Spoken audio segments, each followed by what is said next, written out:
But now we're going to talk about Terry Stotts, the coach that Portland let go. Right now, the Indiana Pacers and the Orlando Magic are looking to bring in Terry Stotts. And just to talk about Stotts for a little bit, he's the second winningest coach in Blazers regular season history. He has a 23-44 record in the playoffs. That is the second worst playoff record by a head coach, trailing only Mike Fratello 2042 record, and that's a minimum of 50 playoff games played as a coach. So in the regular season, he's good. In the playoffs, he's the second worst head coach in the playoffs in terms of wins and losses, even though I think the statistics kind of lie in that, but that's what they are. He played the Warriors a few times. Yes, that's what they are. Steve Clifford stepped down from Orlando. He got fired. No, he stepped down. He stepped down? It was a mutual thing. Oh, okay. Because Orlando wanted to go full rebuild. Clifford said, I'm old. I don't want to do that. I want to just go to another team. Okay. So they mutually agreed to split ways. And we're not sure what Nate Bjorkgren's future is in Indiana. Mm-hmm. And for me, when I look at Stotts and his fit with one of these teams, I'll talk about Orlando first. I don't really see it.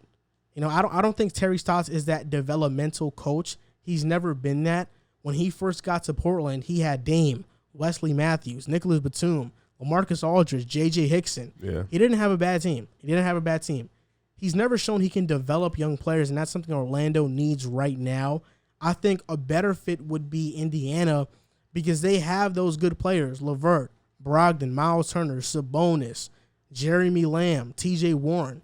They just need a good coach, and I think Terry Stotts is a good enough coach to manage that talent, especially because I think he's dealt with that in Portland. He's managed talent before. Yeah. Obviously not very far in the playoffs, but it's not like Indiana has been a great playoff team historically anyway. So I don't see why he would be a bad fit in Indiana. I think that's the best fit for him out of the teams that need a head coach, but I don't think Orlando is one of them. What about Boston? I don't like him for Boston. Okay. Yeah.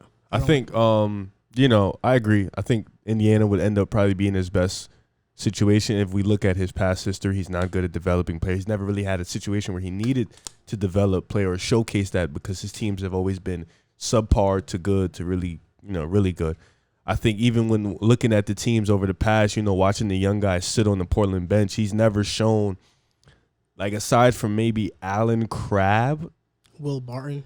Guys I can remember, like those guys, he hasn't really developed much talent in Portland. Guys have just been there good.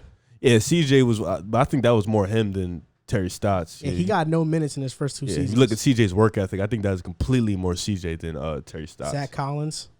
He's all right, I guess. I mean, Nasir Little, he's still on the bench. He does barely play. So I think Indiana, if you look at their roster, they have a bunch of really good players. A team that can not make some noise, but that can be a playoff team. Just they've dealt with a lot of injuries. They haven't had the right coach. I think Terry Stotts, who's an offensive-minded coach, could come in and kind of change up that team, with Malcolm Brogdon, Karis LeVert, T.J. Warren, Miles Turner. He can definitely help those guys and turn them into a consistent playoff team. I think that would be the best spot. With Orlando, like you said, rebuilding, kind of like we've seen in the trades, kind of getting picks and young guys out of it. And you can see their team kind of just being an overall young team. They're kind of blowing it up and going into the rebuild. Terry Stotts isn't that guy that's going to kind of start the rebuild process, I think. So I think Indiana would probably be his best situation. I only asked Boston because, being as if they have a head coaching spot and their offense kind of is in need of that juice, like an offensive-minded coach, I would think Stotts would be up for consideration. That's the only reason why I asked. I think the Celtics are trying to go with a coach that is more respected in the league and has experience and is gonna be welcomed by the star players.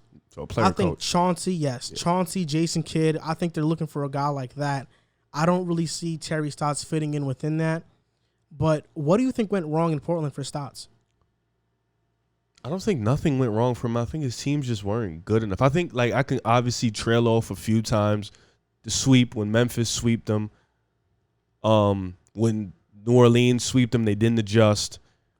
But other than that, they beat Houston, the big game winner. They lost to the Spurs. The Spurs, I think, eventually either went to the finals or the WCF. They lost to the Warriors, who either went to the finals No, they went to the finals. They lost to the Warriors 2 or 3 times. I think, like, looking at it back, I don't think nothing necessarily went wrong. I think his teams just weren't good enough to make a full run. You know, a lot of the times Dame folded in the second round or the third, or CJ, you know, he didn't show up and he wasn't there, or they dealt with injuries. So I don't think Terry Stotts is necessarily a bad coach. I don't think he's a great coach, but I think he's in that middle of the pack. He's all right. Like, he'll get you to the playoffs. I just think this team just didn't have the talent to make a deep run. They've just been saved by Dame a lot.